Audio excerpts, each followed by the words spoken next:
Assalamualaikum warahmatullahi wabarakatuh. Shalom. Om Swastiastu, salam kebajikan. Halo teman-teman semuanya yang tertarik dalam dunia bisnis. Kami merupakan mahasiswa dari Universitas Logistik dan Bisnis Internasional. Kami dari kelompok 3 kelas 1BD 3 Administrasi Logistik dengan saya Seni Nopriansyah dan rekan saya. Dan saya Yogi Ahmad. Dan saya Rivaldo Sumanula. Kali ini kami akan mengajak teman-teman semua untuk belajar di seputar dunia bisnis, yaitu mengenai approving supplier invoice for payment. Selamat menyaksikan dan semoga bermanfaat. Dadah. Kalian pernah dengar gak sih istilah dari invoice? Atau pernah gak kalian bertanya-tanya bagaimana alur kas dalam sebuah perusahaan? Nah, dalam video kali ini kita akan membahas sebuah proses yang sangat krusial dalam alur kas sebuah perusahaan, yaitu persetujuan invoice pembayaran atau approving supplier invoice of payment. Hal ini akan sangat berguna bagi kita yang akan terjun ke dalam dunia kerja ke depannya, dan hal ini juga akan kita pelajari di Universitas Logistik dan Bisnis Internasional atau ULBI. Sebelum masuk ke persetujuan, kita pahami dulu dasarnya invoice itu apa sih? Gampangnya invoice atau faktura adalah dokumen komersial yang dikeluarkan oleh si penjual kepada si pembeli. Ini isinya daftar barang atau jasa yang sudah disediakan, jumlah yang harus dibayar itu, serta detail penting lainnya seperti tanggal, nomor invoice, dan termin pembayaran. Ibaratnya itu, ini adalah tagihan resmi dari pemasok kita. Ini salah satu materi dasar yang pasti kamu temui kalau belajar di Universitas Logistik dan Bisnis Internasional. Nah, di manajemen pembelian Universitas Logistik dan Bisnis Internasional, kami selalu ditekankan bahwa setiap langkah dalam rantai pasok itu sangat penting. Terkait dari rantai pasok dan persetujuan invoice ini adalah fondasi untuk memastikan integritas keuangan.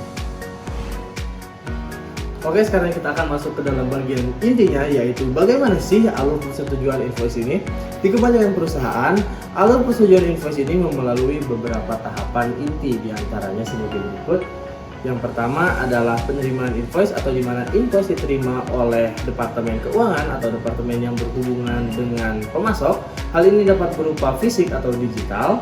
Yang kedua, ada pengecocokan dokumen atau sering disebut three-way matching. Pada tahapan ini sangat krusial karena invoice akan dicocokkan dengan purchase order atau surat pesanan, dan juga dengan good receipt note atau GRN, atau bisa disebut juga surat tanda terima barang atau jasa. Pada tahapan ini harus dipastikan apa yang ditagihkan di invoice itu sama dengan apa yang dipesan di dalam PO. Apa yang ditagihkan di dalam invoice juga harus sesuai dengan apa yang sudah diterima dalam JRN, dan harga serta kuantitasnya itu harus sesuai dengan PO dan juga JRN yang sudah ditentukan. Untuk yang ketiga ada verifikasi internal, yang mana setelah dicocokkan, invoice bisa diverifikasi dengan manajer atau departemen yang melakukan pemesanan atau pihak yang bertanggung jawab atas pemesanan tersebut. Nah, yang keempat itu ada persetujuan oleh pihak yang berwenang, atau invoice akan diajukan kepada individu atau tim yang memiliki otoritas untuk melakukan pembayaran. Hal ini biasanya dilakukan oleh kepala direksi, manajer keuangan, atau bahkan departemen keuangan, tergantung dengan nominal invoice dan juga kebijakan perusahaan tersebut, yang mana otoritas ini biasanya sudah diatur di dalam matriks wewenang perusahaan. Yang kelima, yaitu ada proses pembayaran, yang mana setelah disetujui, barulah invoice tersebut akan diteruskan kepada tim pembayaran untuk diproses sesuai termin yang disepakati. Misalkan 30 hari setelah invoice diterima, atau langsung melakukan pembayaran. Proses ini mungkin terdengar panjang, tapi di era digital sekarang banyak perusahaan yang sudah menggunakan sistem ERP atau software, khususnya mengotomasi sebagian besar tahapan ini, sehingga lebih cepat dan minim kesalahan. Di kampus kami juga belajar penggunaan sistem-sistem ini loh. Jadi teman-teman, persetujuan invoice pembayaran bukan sekedar formalitas. Ini adalah gerbong utama untuk memastikan setiap pengeluaran perusahaan itu valid, akurat, dan sesuai rencana. Nah, dengan memahami proses ini, kita jadi tahu betapa pentingnya ketelitian dan koordinasi antar departemen dalam menjaga kesehatan finansial perusahaan. Nah, jadi buat kalian semua teman-teman, khususnya yang memiliki minat di bidang administrasi, akuntansi, khususnya manajemen, hal ini dapat menjadi nilai plus bagi kalian yang akan terjun ke dalam dunia kerja, dan juga bagi kalian yang ingin mendalami topik-topik yang berhubungan dengan bisnis seperti ini.